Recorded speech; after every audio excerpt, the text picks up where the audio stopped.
നമസ്കാരം. RBCയുടെ മറ്റൊരു വീഡിയോയിലേക്ക് എല്ലാവർക്കും സ്വാഗതം. ഇന്ന് വേറെ വിഷയങ്ങളും മറ്റൊന്നുമല്ല. പ്രധാനമായിട്ടും നമ്മൾ ഇന്ന് ചർച്ച ചെയ്യപ്പെടുന്നത് നമ്മുടെ പ്രിയപ്പെട്ട താരം അല്ലു അർജുനെ അറസ്റ്റ് ചെയ്തതുമായി ബന്ധപ്പെട്ട ചില കാര്യങ്ങളാണ് നമ്മളിവിടെ നോക്കാൻ പോകുന്നത്. പുഷ്പ 2-ന് ശേഷം അദ്ദേഹം വളരെ അധികം കത്തിക്കേറി അങ്ങനെ ജ്വലിച്ചു നിൽക്കുന്ന ഒരു സമയത്താണ് ഇത്തരം ഒരു സംഗതി ഉണ്ടാകുന്നത്. വളരെ ദാരുണമായൊരു സംഭവം തന്നെയാണ്. വളരെ വിഷമം തോന്നിയൊരു കാര്യം തന്നെയാണ്. താരത്തിന്റെ വീട്ടിൽ ചെന്നാണ് പോലീസ് അറസ്റ്റ് ചെയ്തത്. അതൊന്നും താരത്തിന്റെ ബെഡ്റൂമിലേക്ക് ഇടിച്ച് കയറി എന്നൊക്കെ പറയപ്പെടുന്നുണ്ട്. നമ്മൾ ഏകദേശം ആ വിഷ്വൽസ് എന്നൊക്കെ മീഡിയ വിഷ്വൽസ് എന്നൊക്കെ നമുക്ക് മനസ്സിലാക്കാനും പറ്റുന്നുണ്ട്. താരത്തിന്റെ വീട്ടിൽ വന്നിട്ടാണ് പോലീസ് താരത്തിനെ അറസ്റ്റ് ചെയ്ത് കൊണ്ടുപോകുന്നത്. താരം അതിന് വളരെ അനുകൂലമായിട്ടാണ് നിൽക്കുന്നത്. പോലീസിനോട് തട്ടിക്കയറാനോ അല്ലെങ്കിൽ പോലീസിൻ്റെ അടുത്ത് യാതൊരു മര്യാദക്കേടോ താരം കാണിക്കുന്നില്ല. താരം കഴിച്ചുകൊണ്ടിരിക്കുന്ന ആ ചായ അവിടെ കൊടുത്ത് ശേഷം അദ്ദേഹം വന്ന് പോലീസിൻ്റെ വണ്ടിയിൽ കയറുകയാണ് ഉണ്ടായത്. പോലീസാട്ടെ കുറച്ചൊക്കെ റഷായിട്ടൊക്കെ തന്നെയാണ് പോലീസിൻ്റെ മനോഭാവങ്ങളും അനുഭവങ്ങളും ഒക്കെ നമ്മളതിൽ കണ്ടിട്ടുണ്ട്.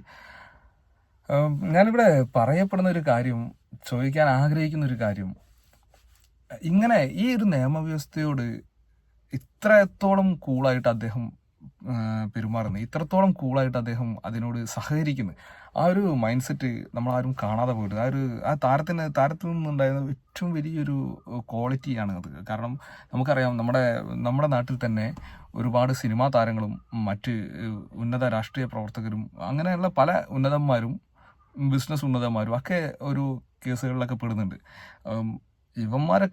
ഇവരൊക്കെ അധികം ചെയ്യുന്നത് ഇവിടുന്ന് മുങ്ങിയതിന് ശേഷം, നമ്മൾ ഒളിവിൽ പോയതിനു ശേഷം, സാധാരണക്കാർ വരെ, ഇപ്പം ഞാൻ ഉൾപ്പെടെയുള്ള ആളുകളെ കാര്യമാണ് ഞാൻ പറയുന്നത്.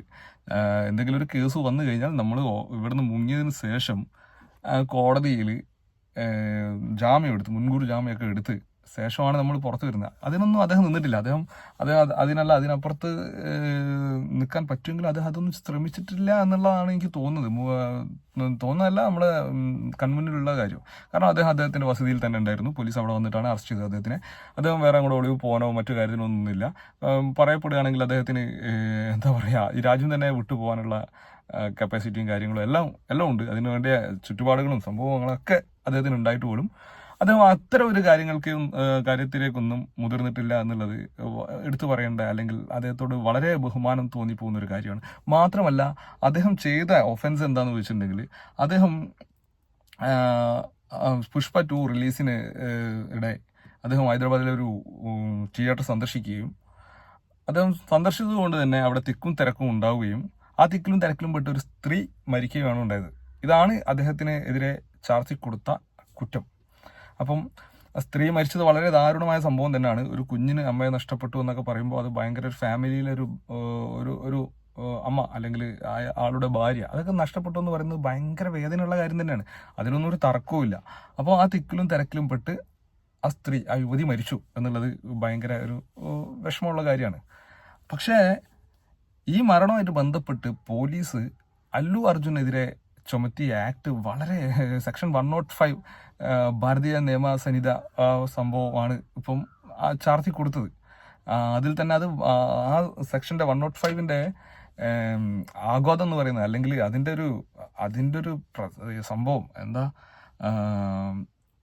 ഒരു വ്യക്തി ആ വ്യക്തിയുടെ ആ വ്യക്തി ചെയ്യുന്ന പ്രവൃത്തിയിൽ, അപ്പോൾ ആ വ്യക്തി ചെയ്യുന്ന പ്രവൃത്തിയിൽ ആരോടെങ്കിലും മരണം സംഭവിക്കും എന്നൊക്കെ ആൾക്ക് ബോധം ഉണ്ടായിട്ടും ആ പ്രവൃത്തി ചെയ്യുന്നു എന്നുള്ളതൊക്കെയാണ് ഈ സെക്ഷന്റെ പ്രത്യേകത. ഈ സെക്ഷനിൽ ചാർത്തി കൊടുത്തത്.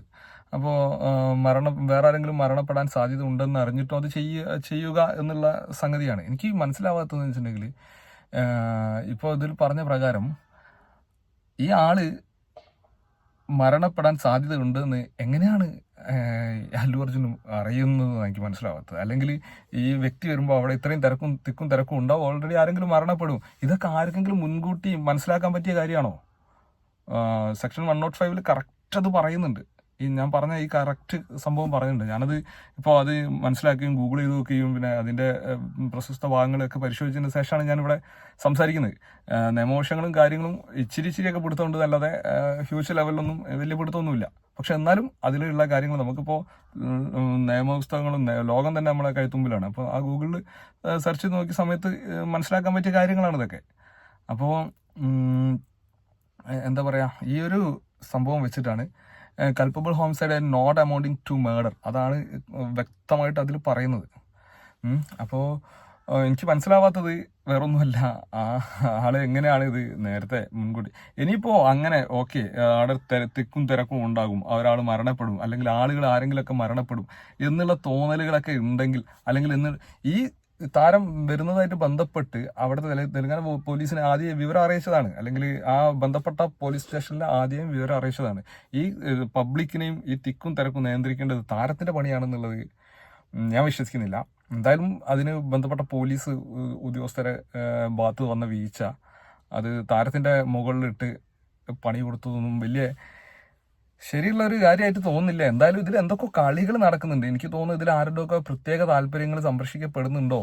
എന്താ ഈ അല്ലു അർജുൻ ഇത്ര എങ്ങനെ പാൻ ഇന്ത്യൻ സ്റ്റാർ ആയിട്ട് ഇങ്ങനെ ഉയർന്നു പോകുന്ന സമയത്ത് ആളെ ഒന്ന് ഇരുത്താം എന്നുള്ളത് തെലുങ്ക് ഇൻഡസ്ട്രിയിൽ നിന്ന് തന്നെ എന്തെങ്കിലും അങ്ങനെ ഒരു സംഭവം ഉണ്ടോ എന്നുള്ളതൊക്കെ പരിശോധിക്കപ്പെടേണ്ടതുണ്ട്. കാരണം താരത്തിന്റെ കുടുംബമായിട്ടൊന്നും, അതായത് ചിരഞ്ജീവി ആ കുടുംബമായിട്ടൊന്നും വലിയൊരു കണക്ഷൻസ് ഇല്ല ഇപ്പോൾ. എന്താ പറയുക, ആ ഒരു സംഭവമൊക്കെ നമുക്ക് അറിയാം, അതൊക്കെ അതിൻ്റെ വഴിക്ക് പോട്ടെ. എന്തായാലും ഈ ഒരു അവസ്ഥ, ഈ ഒരു ശോചനീയാവസ്ഥ വളരെ വളരെ ഡേഞ്ചറാണ്. കാരണം എന്താ പറയുക, ഇത്തരം ഒരു രീതിയിൽ റിയാക്ട് ചെയ്യാന്നൊക്കെ പറയുമ്പോൾ, പോലീസിൻ്റെ ഭാഗത്തുനിന്ന് ഇങ്ങനെ റിയാക്ട് ചെയ്യാന്നൊക്കെ പറയുമ്പോൾ അത് ഭയങ്കര ഒരു ദാരുണമായൊരു സംഭവം തന്നെയാണ്.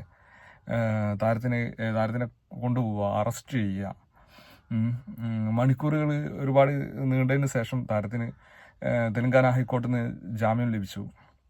അതിനുശേഷം അദ്ദേഹം വീട്ടിലേക്ക് വന്നു. വളരെ വികാരഭരിതമായുള്ള കാഴ്ചകളൊക്കെ തന്നെ നമ്മൾ കണ്ടു. താരത്തിന്റെ കുഞ്ഞുങ്ങളാണെങ്കിലും അനിയനാണെങ്കിലും ഭാര്യയാണെങ്കിലും ഒക്കെ ഓടി വന്ന് പുഷ്പയുടെ തട്ട് താണു തന്നെ ഇരിക്കും എന്ന് പറഞ്ഞുകൊണ്ട് തന്നെ ആശൻ, അല്ലെങ്കിൽ നമ്മുടെ അല്ലു അർജുൻ ജയിൽ മോചിതനായിട്ടുണ്ട്. വളരെ സന്തോഷം.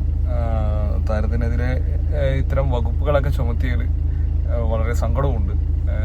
എന്താണെങ്കിലും ഇപ്പോൾ എല്ലാം കൊണ്ടും ഒരു പാൻ ഇന്ത്യൻ ലെവലിൽ നിൽക്കുന്ന ആളെ പോലും ഇത്തരം വ്യവസ്ഥകളിട്ട് പൂട്ടാൻ കഴിഞ്ഞിട്ടുണ്ടെങ്കിൽ ഈ രാജ്യത്തുള്ള ഓരോ സാധാരണക്കാരുടെ അവസ്ഥയും ഇത്തരം രീതിയിലോ അല്ലെങ്കിൽ വേറെ ഏതെങ്കിലും രീതിയിലൊക്കെ എങ്ങനെയായിരിക്കും എന്നുള്ളത് ഒക്കെ കണ്ടറിയാം. എന്താണെങ്കിലും ഒരുപാട് നിയമങ്ങൾ നമ്മളെ നിയമപുസ്തകത്തിൽ വന്നിട്ടുണ്ട്.